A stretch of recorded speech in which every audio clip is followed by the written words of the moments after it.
I, 27 female, am marrying my brother's best friend, 29. When my partner and I told my brother we were dating, he was happy. He was happy that his best friend and his favorite sibling were together.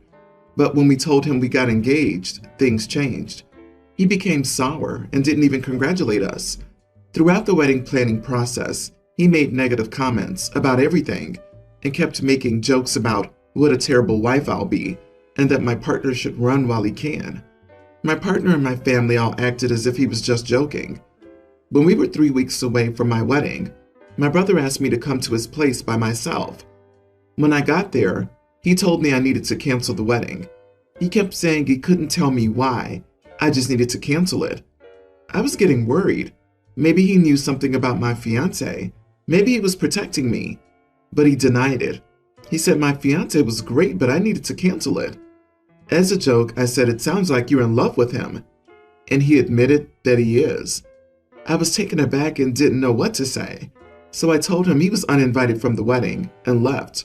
When my family and my fiance's family found out I uninvited him, he told them it was because he insulted me. So everyone thought I was just being dramatic and I'll get over it. It's now a week away from the wedding, and my fiance keeps telling me to call my brother and sort it out. He says it's now getting ridiculous, and he needs his best man. My family's calling me immature and keeps telling me to get over it, even though they don't know the full story. I'm so conflicted. I would never get with someone my siblings have romantic feelings for, but now it's too late. I love my fiance. We have a life together, and we're planning our future. I can't just cancel it all. I'm also not going to out my brother to everyone. I'm not a horrible person, but I feel so guilty. Should I just let him come and be miserable at the wedding? Or should I continue to be the idiot to the rest of the family and keep him away? Whoa, okay. What a mess. Your brother has put you in an impossible situation. Not the idiot for uninviting him, but what you do next will decide many factors for your family going forward. Can you talk to your brother again? Maybe when you're both calm. Obviously, you don't want to out him, but keeping something like this from your future husband is a massive conflict. He's blocked me on everything. I would never out my brother. How could I even tell my partner? I know my family and partner wouldn't care if he was gay. It's just not my place to out anyone. This is literally darned if you do, darned if you don't. In these circumstances, you have to ask yourself, are you ready to set yourself on fire so others can stay warm? A secret like this will come to bite you. Are you ready to leave your fiancé? Because if you don't tell him, he's going to resent you, and this could lead to an eventual divorce down the road. Yeah, it's not your right to out your brother, like it's not his right to put you in this situation. Think about it, girl. Either choice is crap, but only one lets you be happy. You don't need to tell everyone, but you need to tell your fiancé. I understand not inviting the brother if he can't be trusted to behave, especially if alcohol is involved. But that's not a secret to hide, as you're just beginning a marriage. You're setting up your fiancé in a position where he has to exclude someone he's been friends with for years, based on a lie that minimizes the situation that he's in the middle of and doesn't realize. However, you're not telling your fiancé because you're worried he feels the same way your brother does. You are the idiot. Both of your choices are dumb. Why? Because you're willing to throw a wrench into your upcoming marriage by hiding this crucial detail from your partner. To not tell him is lying. He needs to know ASAP before his questions fester, and should decide on his own what to do moving forward about your brother. Clearly, they need to talk without you, but just pretending nothing happened will backfire on you. I, female 29, have a niece, young child, who's biracial. Her dad, my brother, is white, and her mom is black. Her mom passed away when she was less than a year old, so it's just my brother watching and raising her. I have a daughter, a kindergartner, and my niece and she are best friends. The girls have wanted to do a spa day, so we did an at-home one last night. Well, everything was going great. My daughter and I both had our hair in high ponytails. My niece wanted her hair like ours too. My niece has curly hair. They're more loose curls, but it's still curly. My brother always said not to touch my niece's hair. I thought he was just being dramatic. Well, I started brushing it to put it up, and it got poofy fast. I didn't know what to do, so I just left it. Well, when my brother came to pick her up, He saw her hair and asked what happened. I explained how niece wanted a high ponytail like us, and I tried to put it up, but that happened. My brother was visibly upset. He said that's why I didn't want you to ever do anything with her hair. You don't realize how hard it is to take care of curly hair. I thought he was just being overdramatic and told him he needed to chill out and it'll be okay. He called me an idiot for not listening to him when he told me not to do something and acting like it wasn't a big deal. So, am I the idiot? You are the idiot. White people don't know non-white hair. You were told not to touch her hair. It doesn't matter if you think someone's being dramatic. If someone tells you not to do something with their kid, you're automatically the idiot if you do it. That's simple. This has nothing to do with white people don't know white hair and everything to do with the fact that OP deliberately ignored the precise instructions of a parent with regard to their child. OP was repeatedly told not to touch her niece's hair. She blatantly disregarded this because she decided she knew better than the child's own father. The color of one's skin has zero bearing on curly hair. Lots of white people have very curly hair that must be treated in a specific and appropriate manner, including never brushing it. He's not overreacting. They probably have an entire routine that they have to follow for her hair to be acceptable. You wouldn't have been the idiot if you had taken the steps to remedy what you did and learn about her hair type and texture, but instead, you left it the way you did it and shrugged and went, OMG, you're so dramatic. Eye roll. For your niece's sake, please educate yourself. I'm fostering an older miniature horse from a local rescue. Not only is she not rideable because of her size, but she also has cancer. Honestly, I'm not sure how much longer she has, and my place is more of a hospice. She's also lost weight because of it, so now she's getting pampered while she lives out her life. She wants peppermints and apples after her meals. She can't have a few bites. Occasionally I have neighbors with kids who come to say hi to the horses. Usually not a problem, since they typically keep an eye on the kids and I know them. They just can't go into the pastures. A few weeks ago we had a new family with young kids move in. I believe they're tweens, but I'm unsure of the exact age. They came over and said hi, and they asked if they could also say hi to the horses. So I said yes, and explained that it has to be over the fence. Kids need to be supervised at all times, and they can't ride. They were respectful of this for a while, or so I thought. Maybe a week ago, I received a text from another neighbor that those kids have been over without parents. I have cameras around the property but seldom check them, but sure enough, they were seen messing with the horses and trying to ride, especially the sick mare I mentioned earlier. I went to their house and told them the kids were banned from the property unless they were supervised, and I was also there. Then I explained that one of them was sick. The next day, the kids, only the kids, no parents, rang the bell and asked if they could ride the horses. I said no and sent the kids back. I texted the parents. We discussed this yesterday. You need to watch your kids. I specifically explained no riding horses either. If this keeps happening, I'll get law enforcement involved. I haven't seen the kids for a few days, so I thought I got my point across. I was grocery shopping and I got an alert on my phone from my cameras. I changed the settings to be on the safe side after sending the text to the new neighbors. It was the kids again, and they were messing with the sick mare and trying to ride. She doesn't look as intimidating because of her size. I called the cops and told them someone's trespassing on my property. I arrived as soon as possible, and an officer and the parents were already there. I explained to the officer that the neighbors were told of the rules and showed him the text and the security footage. The parents' faces were turning redder by the second, and they tried to claim that I was lying.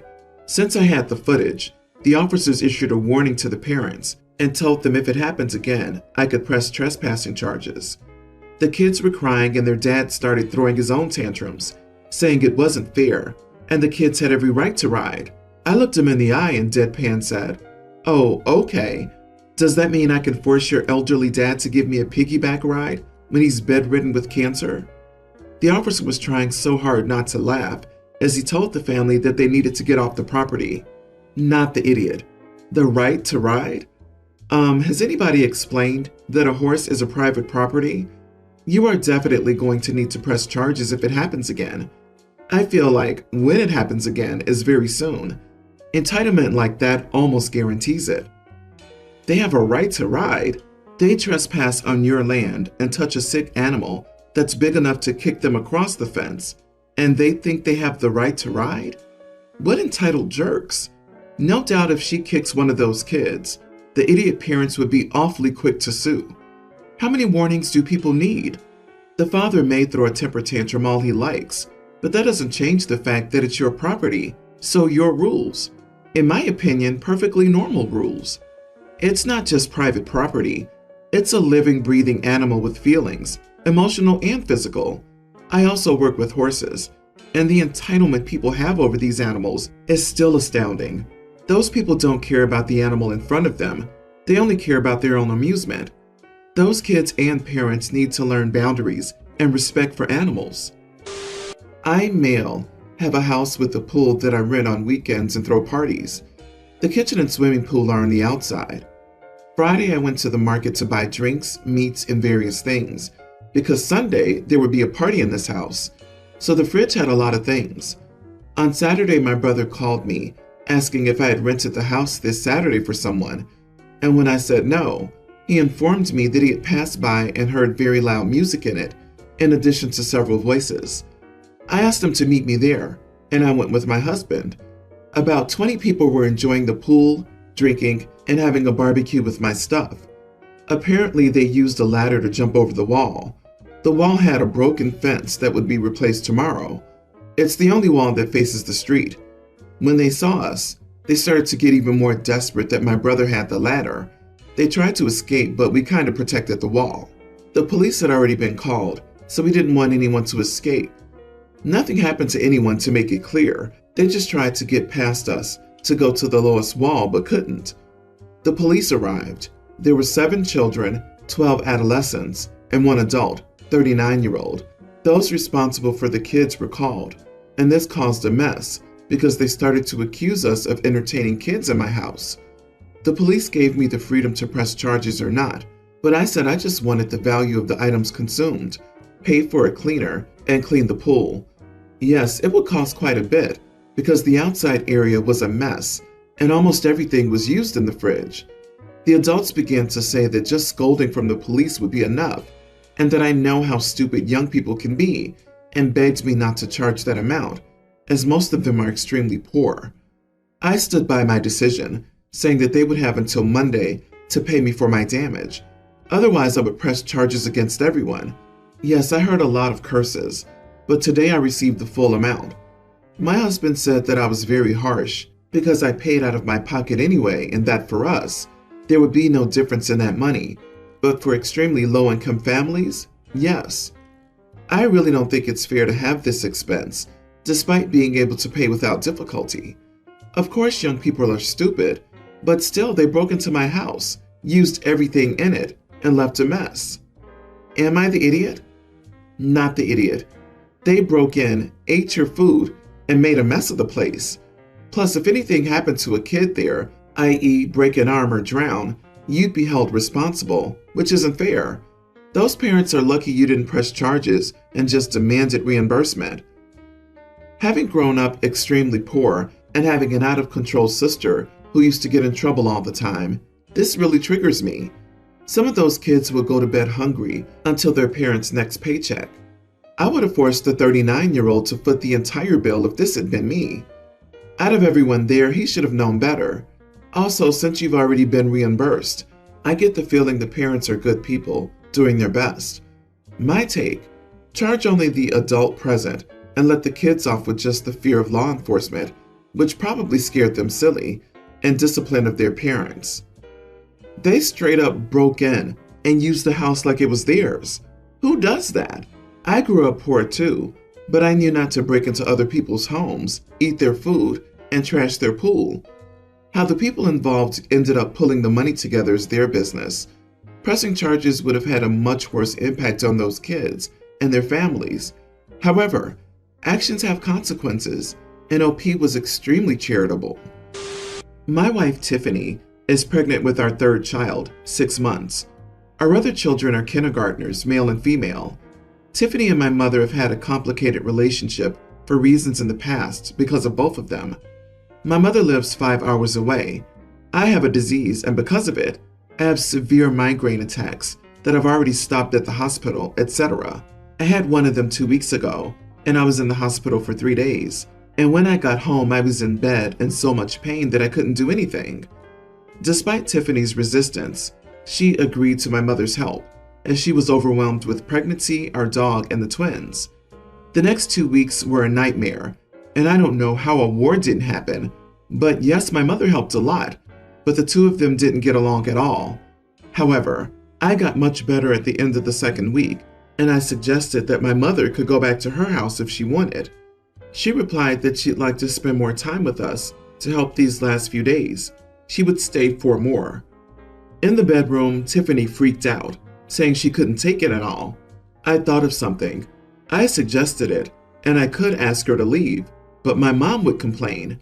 Or I could give Tiffany a few days off, leaving her at the hotel with no responsibilities those 4 days, and my mom would complain anyway. So my mother complains, but Tiffany would be relaxing in the hotel.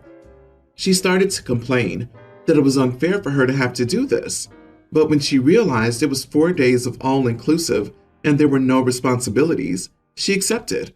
So she went to the hotel on Sunday, and she's there now. When my mom found out that Tiffany had gone to the hotel, she asked why, and I said I wanted to give her a break and that it was tense these 2 weeks. My mother freaked out, saying it was extremely rude for a person to go to the hotel right when she said she would stay more days, and that she had also helped, and I didn't even want to give her anything. I even offered to give her a spa weekend in the future, but it's still frothing to this day that I'm endorsing this kind of behavior from my wife, and how disappointed she is that we did it. Am I the idiot? You are the idiot. You knew that your mother and wife didn't get along, and decided to kick your wife out of her house to accommodate your mother, who you asked to stay without consulting your wife. If you can afford to send your wife to a hotel for 4 days, then you could have afforded to hire a housekeeper and not put your wife through torture with your mother. Tell your mom to leave. She's an idiot, and hire someone that'll actually help your wife and not harass her as your mom does. He didn't kick her out. If my husband offered that when my mother-in-law stayed with us, a few days of relaxation, no stress, and no responsibility, sign me up. And she's pregnant. She could use it. I personally think it was a great idea on his side. I applaud him for finding a way to do something nice for his wife while allowing his mom to stay longer. The mom doesn't love the wife, so she shouldn't give a hoot. I applaud you, OP. I don't get how OP doesn't see how ick his mom is. Mom offered to help and is offended that OP's wife gets a gift of rest because she helped too. Like, how dare your pregnant wife benefit from my help? It was just supposed to be for you. Super petty and much more childish than not wanting an unpleasant person in your home. OP won't blame his mom for this because their animosity is both their fault. Okay, but this is 100% on your mom right now, dude. OP is the idiot because he's asking if he's an idiot just because his mommy says so. It sounds like the wife is fine, just his mother throwing a tantrum.